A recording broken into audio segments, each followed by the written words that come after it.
Welcome to the Ascends at Boston Avenue podcast. My name is Philip Boone, and I use he, him, his pronouns. And I'm Caitlin Drake. I use female pronouns, she, her, hers. Before we begin, I'd like to state that the views represented in this podcast are those of the individuals in this conversation and not the official position of Boston Avenue United Methodist Church. We are recording this podcast remotely from our individual workspaces during the COVID-19 pandemic, as we practice physical distancing as a church community. With Thanksgiving right around the corner and the Advent season hot on its heels, while the U.S. is experiencing a surge in COVID-19 cases, individuals and families are facing tough decisions. Can we safely practice our holiday traditions? And if we can't, how do we celebrate these holidays? Is Thanksgiving canceled? Today, to talk about holiday health, we are joined by our guests, Larry Montgomery, who has his master's in science of nursing, and who is an RN administrator, chief information officer, Restore Home Healthcare of Oklahoma, and Reverend Sara Pugh Montgomery, associate pastor at Boston Avenue UMC. Welcome. Hey, good to be here. Hello. Thank you, Diane Rames. So to start with, Larry, we'd love to talk about some traditions that typically pop up during the holiday season and get your kind of medical take on whether it's safe or not. So just to start with, if my family tradition is for all of my siblings and all of my cousins and aunts and uncles and my parents and my grandparents and maybe some people's boyfriends or girlfriends or significant others, maybe a few family friends and neighbors, we all gather for a big sit down Thanksgiving feast inside at the dining room table, maybe pop up a few folding tables. Can I do that? Sounds like a super spreader event to me, actually. First off, thank you guys for letting me come and hang out with you and do a little bit of talking, because I like to talk. I'm sure I wasn't your first choice, but that's okay with me. Anyhow, so you're talking about your cousins that you probably see once or twice a year, some sisters that you probably see every few weeks, and aunts and uncles and things like that. So those people would not be in what we call your nuclear circle in this COVID-19 pandemic. And so unless you have some sort of knowledge of how they conduct their life and how they live, then it would be hard to really know exactly who they've been in contact with. So if you show up at our house, Sara and I's house, we have a 21 question game with people. We don't ask the question about have you traveled out of the state anymore, because that's irrelevant. Have you traveled in the state is more like it at this point. But anyways, so we've discussed our Thanksgiving traditions that we've always had over the years. Well, over the years of my life, and since Sara and I have been married, and we've decided to stay at home with our children, because that is our that is for us is the safest sort of kind of setting. But again, people will do what they do. Or they will say it is what it is. And if I'm going to get infected, then I'm going to go ahead and have a big, large Thanksgiving gathering. So, with aunts and uncles, and as we say, the crazy, the one good side to it is everybody has this sort of kind of crazy uncle. And if you don't, then that means you're probably the crazy uncle. So Philip, But anyhow, so what happens is when all these people get together, you really have no knowledge of where they've been or what they've been doing. So I think I sort of kind of laid out my own family, my own sisters and their husbands, and decided which ones believed that COVID-19 was a hoax. And so there's enough of those people that I say that we're going to stay at home. Larry, what about Black Friday shopping, going to the stores? I know that that's not a religious tradition, but it is a tradition that a lot of people have, or just a normal kind of part of their lives during this season. Well, that is a great question, actually. I don't think that risking your life over a $12 TV is really that big of a deal, actually. So to be honest, here's what's going to happen. Right now it's perfectly safe, within reason, to go to the store fully masked while washing your hands and keeping a distance from individuals. The problem with Black Friday is that it brings out everyone trying to save 50 cents on a shirt or top that they could have waited to got, because quite frankly, we're already having Black Friday sales. And you can probably edit this out if you want to, but we're already having Black Friday sales. Black Friday happened this last Friday, and it's going to happen this Friday, and it'll happen next Friday. So with that said, is you don't have the opportunity to social distance in crowded stores. And so you're having this recirculating air in the, whether it's in the mall or it's in Target or Walmart. And so you have a lot of people that are coming together. Now, unless you know everybody that's in the store and what their take is on COVID-19, then, there are going to be some people in there that are feeling a little under the weather, and they're going to go to the store anyways, and they are going to potentially create a super spreader event. And when I say super spreader event, that is one person showing up amongst a lot of other people and potentially infecting all of those people. So avoid it. That's basically it. I mean, that's really what I'm trying to say here. Avoid it. What about holiday cards? Is there significant risk of virus transmission in the mail system if you mail your holiday cards? I think holiday cards are great. I mean, I'm probably the world's worst at sending out holiday cards, and I feel a little bit guilty when a bunch of them come in the mail and people actually take time to have family photos and things like that, and then they send it like a card, and I'm like, wow, that's really cool. We should do that someday. And we don't. Yeah, we don't have a act together. we don't do that. I mean, so we're thinking about sending what's the other holiday that happens on the 6th of January? Oh, Epiphany cards. Epiphany cards. So but anyways, we don't send holiday cards. There's no issue sending cards out in the mail besides, I don't know. I mean, there was like a joke there and it was coming and I just lost it. So anyways, yeah, send your holiday cards out. So you're going to send cards to celebrate the Magi coming. Yes, that's right. It gives us a little bit more time to get our act together. So here's the deal. I mean, here's the whole thing. I mean, in a nutshell is we need to stick to our nuclear groups. And so this is not a problem for a person like me. I mean, at least 40% of the United States population are introverts. This sort of thing is perfectly suitable for us. And that is to stay at home. We like that. We enjoy it. Now, people like Sara, on the other hand, who is an extrovert, this is a real struggle for her. For me, on the other hand, I love it. I think we could be in quarantine for years and years, and it would be fine. Yeah, not so much. Philip and I, the extroverts on this podcast, are saying, please don't quarantine us forever. So Larry, the extroverts are gonna gather sometimes, right? People, I'm an introvert too. My husband is, so we've bunkered down pretty well, and it's been less stressful for us to do that because we recharge with that time by ourselves as opposed to with other people. But some people really need that contact with other people or that time. Some people are really worried about lonely relatives who might live by themselves that they really want to check in on. Some people haven't adapted to technology very well, or they don't have those technological resources available to them. So if people do gather outside of their households, what is some harm reduction practices that they can include to make sure that if they are making that decision, they're doing it in the safest way possible? Knowing, of course, that your advice is that you really shouldn't do that. But if you do. I think that there are going to be individuals that are willing to sort of kind of take that risk, and they feel comfortable with the people that they're going to be spending Thanksgiving with.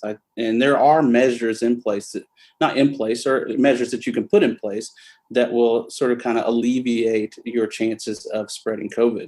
And some of those would be to have your gathering outside. I understand, that I think Thanksgiving Day is supposed to be, at this point, it looks, like you could have an outside event. It might be a little bit cool. And continue to stay 6 feet away from each other and wear your mask unless you're eating or drinking. Other things that people don't think about, on Thanksgiving, people like to sort of kind of have a few glasses of wine And that crazy uncle of yours likes to have more than a few glasses of wine. And sometimes when people drink too much, they sort of kind of let their guard down and sort of they start loving and hugging and those people, they love I love you, man, I love you, those kind of people. So you might have those things. So you might set limits on alcohol consumption. You also might avoid music, because music tends to bring out the best in us. As I can imagine, sometimes I think about if somebody was playing the Frozen soundtrack at Thanksgiving dinner, that I would break out into the Woods quite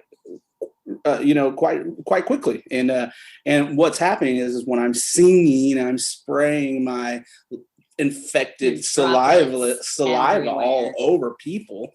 So yes, between drinking and music and dancing and people sort of kind of let their guard down.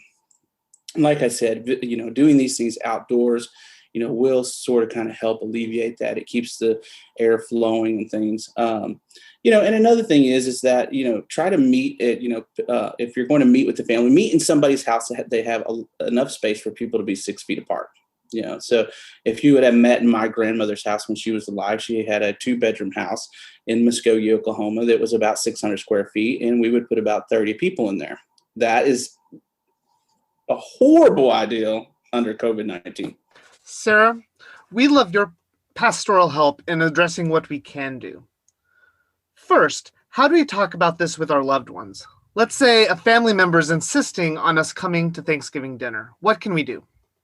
Sure. I think these are, great questions and great things to also think about for, not just for Thanksgiving, but as we approach Christmas, because there's also a lot of, sacred traditions that happen around Christmas time that the first thing that we need to do is be willing to have some hard conversations. We've got to be open and vulnerable with our family members. We have to be able to, as we enter into these conversations, to, sort of know that people are, they're coming from a place of love, and being able to have those conversations out of love, to be kind to each other around those conversations, and, just to be willing to truly listen. I also really try to remind folks that, this is it feels like a long time. I mean, we have been in our house with 3 kids under the age of 3 since March. And so it feels like it's been about 30 years, but it's not been 30 years. And so, to really look at a long game within this as well, that this is one Thanksgiving, it is one Christmas. And that, there are times in our lives when those holidays will also have different significance and different meaning, and that the days still are the same. Thanksgiving is still a day to be able to give thanks and to be grateful. And so how can we ground ourselves within that? Christmas is still a day to be able to read the birth narrative of Christ, and to be able to be grateful for Christ coming in the world. So how can we ground ourselves within that? So knowing that, yes, of course, there are going to be many griefs around some of these, traditions that are going to be lost, but also how can we focus in on what is the most important thing, which this season is being safe. And then during Thanksgiving is being grateful for that safety, for our health, for being able to have a home, for having food that we can even put on a table. And then for Christmas, for really just focusing in more on the Christ narrative and that story, and, maybe reading it with a new perspective, and thinking about the ways that, that journey and the time of having to the time of having to discover new things, and of creation, and birth, and what all of that really means, and how we can be welcoming to that, even without the normal stuff that we might do. So Sara, Larry said, big no on the gathering. It's not gathering with our family. It's not our good idea. So maybe for your family, or just more broadly and generally, If we are not gathering as a family, what are some ways that we can be in relationship with our family still? Yeah. So just to remind ourselves that, just as the church has been open since March, that's because that, we are still open as a congregation. We are still worshiping together. We're just not within the same space. So thinking of that same dynamic with Thanksgiving, kind of how can we still be together while apart? And so some things that I have thought of, because I am probably the least tradition person that's out there. So I've got no traditions, y'all. So this kind of stuff is like super fun for me. I mean, not to be in the midst of a global health pandemic. That's not fun. But getting to think creatively around what can we do, that is super fun. So I've thought of kind of three things, and there's probably a lot of other things that folks can do. So one of those is a lot of folks are doing, turkey trots as a Thanksgiving gathering, and a thing that a lot of families are getting together and doing nowadays. Folks always joke about like, oh gosh, did I marry into the family that does the turkey trot? Oh gosh. And so wait. Larry did. In our family, turkey trot means something else. And so the turkey trot, I think you can do. It means that Aunt Susie brought the greens and didn't cook them all the way. And so the turkey trot, though, is a 5K race. And so you can do that virtually. You can have your different family members to be able to sign up and to have everybody take a picture of them before they start running or walking, whatever they want to do. And then when they're done, to take a picture again and be like, hey, let's celebrate this together. And so you can still hold that tradition of a Thanksgiving tradition together with a virtual turkey trot. There's also a great thing about some placemat prayers. And so we have these from Ruth. Ruth makes these at the weekday school, the Boston Avenue weekday school. And so each year it's kind of some prayer mats or a Thanksgiving mat with her handprints on it and some little prayers around it. So how cool would it be to make those ahead of time and then have them shipped to different folks within your family, or to drop them off at grandma and grandpa's house? And that way they have little handprint placemats if they can't physically be with you. And then my other kind of really big fun idea is a progressive porch dinner pickup. And so I'm even in favor of this for people that are not within my family, but are within my friends, or if you need to be able to have Larry still smoking a big turkey at our house. And so if you want to pick up some turkey, let us know, and we can put some in a Tupperware container and put it on our porch. And so you can come by and pick up your part of your Thanksgiving meal that's on the porch within that Tupperware container. So if you have family that are nearby, or a group of friends that you want to, put together a meal with, that each person would do their own part and then would separate it all out into Tupperware containers. And then you kind of do this fun progressive dinner, scavenger hunty kind of thing. I mean, however you might want to do it, and pick up all of your different portions of it. And then you take it home and you're all eating the same meal. You want to practice food safety when you're doing that, because turkey at room temperature sort of kind of goes sour after about 3 or 4 hours. And that's coming from Sarah. I think that's a wonderful idea, but she would personally kill me over $5 worth of chicken that's in the refrigerator. I've tried to throw it out. I said, it's out of date. She says, oh, it's fine. No, I said, that's $5 worth of chicken. It's not worth the risk. So anyways, it's good chicken, y'all. No, it's not. You'll die. Throw away chicken that's out of date. But anyways, practice food safety. If you're going to do that, there are certain things that Thanksgiving dinner table need to be eaten hot. And if they're not, they need to be put on ice. So but I think that's a great idea. And anybody who wants to come by my house, we're open to that. Yeah, we're totally open to that. We'd love to have that. But you can't come in. No, we'll put it on the porch and we'll wave at you. But it's a great way to be in. And I expect carols. Carols, yes. Caroling. But you have to be caroling with the people that are in your household. Right. Because you don't want to be spreaders with anybody else. Super spreaders. Mm-hmm. Mm-hmm. I've actually seen a suggestion for virtual caroling, where you record your carols and then just like drop them as an email in the people's inboxes kind of thing. So it's like the same kind of surprise that a caroler on your porch might be. Well, the other idea I have for Christmas, which I know we're going to get to, but since we're on carols right now, is to do a Christmas carols. You get it? CAR-OLS. So what you do is you go around. So like our family would get in our minivan and we would drive to, you know, Philip or Caitlin's house, and we'll call them and be like, hey, y'all, we're outside. And then y'all come out to your porch. We would turn up our radio really loud and sing to you from our car. How fun would that be?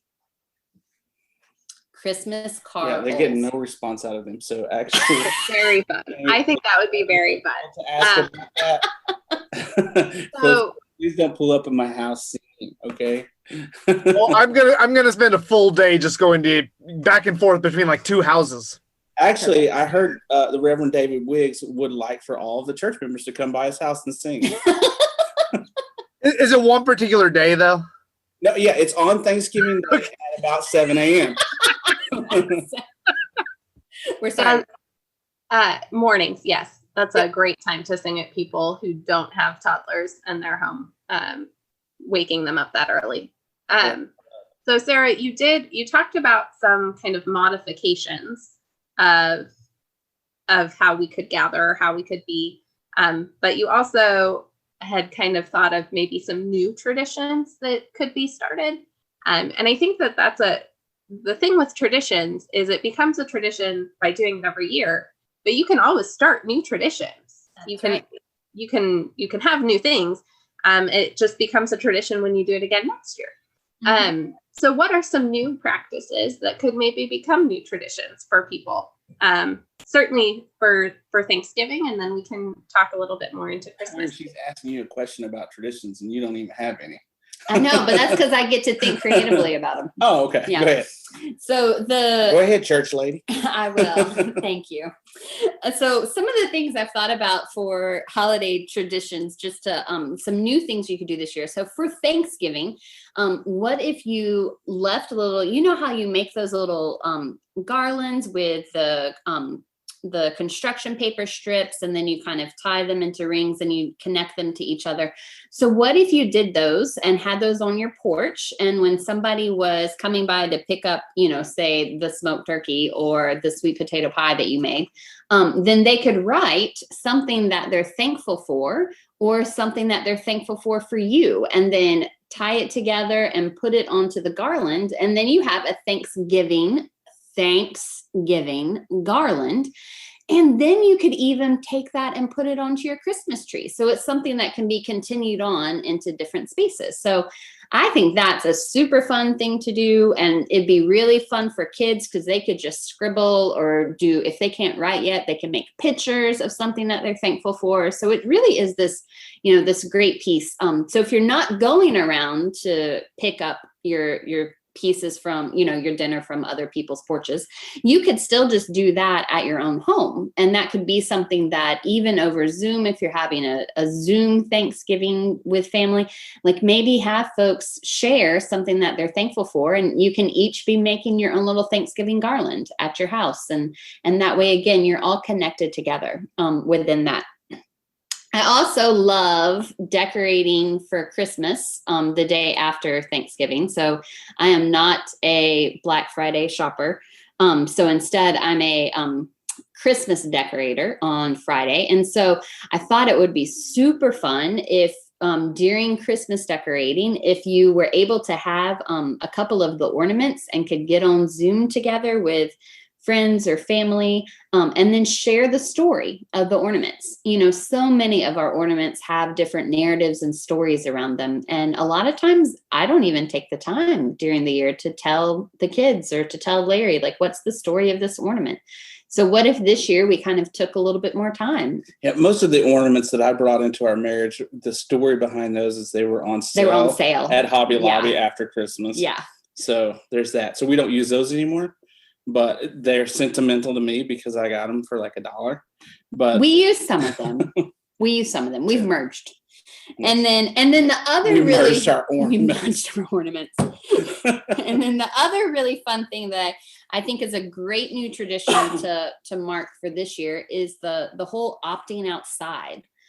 So this has been something that folks have been talking about for, a couple of years in terms of, don't just, on these days when it's beautiful outside, don't just stay inside, like opt outside.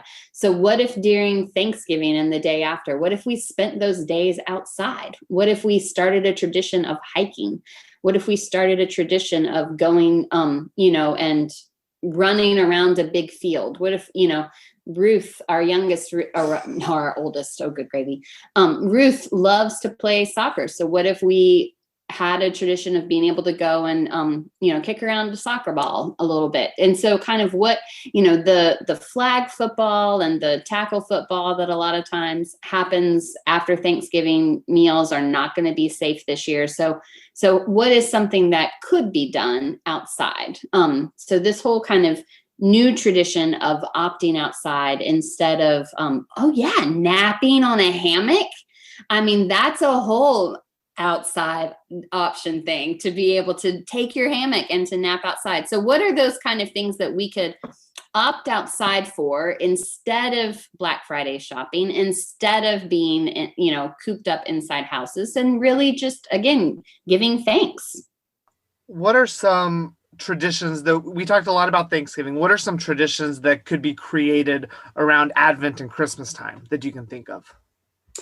Yeah, so I think, there's so many great things that can happen around, Advent and Christmas that are ways to be able to again keep the focus on the whole season of waiting, the whole season of expectation, this whole season of preparing ourselves for the birth of Christ. And so I think one of those is actually taking the time to do that whole waiting, expecting piece. And so, maybe being able this year to pick up a daily devotional, or I know that we're creating an Advent calendar, maybe doing a practice each day that really helps center yourself.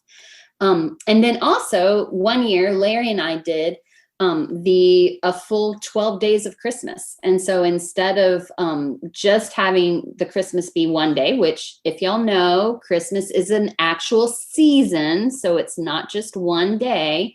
And so celebrate something on each one of those days of Christmas. Have something that could be a part of a celebration that could make it fun and joyful, that can make it creative. I've thought about being able to again, some stuff to be able to share with, friends and family, and, make a bunch of Christmas cookies, and maybe one day during the 12 days of Christmas, go around and drop off the cookies at people's houses with a card or a note for them, kind of have, or if your family lives out of state, which, all of my family does. And so mail them these Christmas cookies. And so, to really, really kind of think about ways to think about Christmas as more than just a day, and to think about Advent as the time that helps us prepare for the day, and then how those 12 days can be a part of a celebration of being able to give thanks for Christ's birth, and how that can look like. So how we can transform some of our things that maybe we just do on a particular day and sort of spread it out among the seasons. So that way it's everything's not so, smashed in together. Wow. What an epiphany. What an epiphany, y'all. And then it ends at epiphany. Look at that. I mean, he just gave the preacher the softball. That's like the whole notes for a sermon right there. That's right. Actually. That's right. Yeah. So the 12 days of Christmas, not 12 days of gifts, but doing 12 days of things that are Jesus-y. That's right. And you can include, having that too, like a mission. And so be able to write notes to healthcare workers and to thank them for everything that they're having to see and to experience. This is really hard on our healthcare providers. And so how can we take these 12 days of Christmas and give thanks to them. The Oklahoma Food Bank is taking in volunteers, and it's only 5 to 10 volunteers at a time. So for some people, that is your nuclear family. And so how you can be a part of being able to perhaps put some food boxes together as a part of, Christmas, being able to, give a gift with the angel tree, which we have up already. And so being able to have that and talking with your family about what that looks like. Larry and I have talked about how we might not do the same kind of gift giving with his family, because a lot of that was happening on Christmas Eve when they were all together, in one house. And so if we're not going to be doing that, how can we then give to others? What are ways that we can maybe increase some of our gifts to those who wouldn't be receiving gifts? So really kind of looking at some great missional pieces. If it's beautiful outside, what if you take a day to, especially around Thanksgiving, to go and to rake a neighbor's yard, to go and to, be able to help somebody out, in their home space. Well, don't go inside of their home, but to help them, if there's some things outside that they need help clean up, if it's the last mow of the season that they need to have done, so just ways that we can be a part of sharing those gifts with one another as well. So I think Larry, Sara closed on a very, I think, uplifting redirection for our holiday energies. But from a healthcare perspective, no, go ahead. From a healthcare or from a public health perspective, what would you want people to just leave this conversation knowing and thinking? I think about this a lot, and I think about what sort of message I'm portraying to the world. At least wise the world that takes time to listen. And all kidding aside is, I know that people are going to gather. It would be my preference that we didn't, but I also understand why people want to gather. And so the important thing is that we do everything possible to minimize the spread of COVID-19. For us, we've made that decision to stay at home and have a small Thanksgiving dinner, just Sara and I and the girls, and Ethan, depending upon his wherever he's at in the world. But it's safe. He's already had COVID, so he's technically immune for a couple of months. So the thing is I just want people to be safe. I see these wonderful quotes on social media that says, hey, this might be the last year you get to spend with grandma or something like that. And I'm like, well, guess what? It might be the last year you get to spend with grandma if you spend it with her, because you might give her COVID. So there's that. But the reality is that this disease, this infection, this virus has changed us in our world fundamentally, and to believe that it hasn't is a danger. And so if we can do the things, if we do gather and we do practice social distancing and we do try to have our dinner outside and we do wear our mask, and we wash our hands, all of those things that have been recommended by the leading scientists across the globe, we can minimize the risk. But it would be my preference that you try to keep your Thanksgiving dinner and any of your holiday celebrations with those people that you're in regular contact with. And so that's basically where I leave it. And every great movie, if you're a movie buff, every great movie that is a disaster starts with people, especially the government, denying science. So no longer will we deny science. This is a global infection, and everyone needs to do their part. This is a disaster. Just think in 20 years from now, and you can cut this out if you want to, in 20 years from now, when they make a movie about this, it's going to be so awesome. And our kids are going to look at us and we're like, yeah, we were there. We did that. We did the whole thing. Thank you so much for joining us today. This has been the Ascends at Boston Avenue podcast. Our producer is Alicia Urban. Our theme music was composed and performed by Wyatt Smith. Boston Avenue United Methodist Church is a progressive historic church located in downtown Tulsa, Oklahoma. Please check out our social media for more information on what's going on at Boston Avenue UMC. We can be found on Facebook, Instagram, Twitter, and YouTube. We'll talk to you next time. Thank you.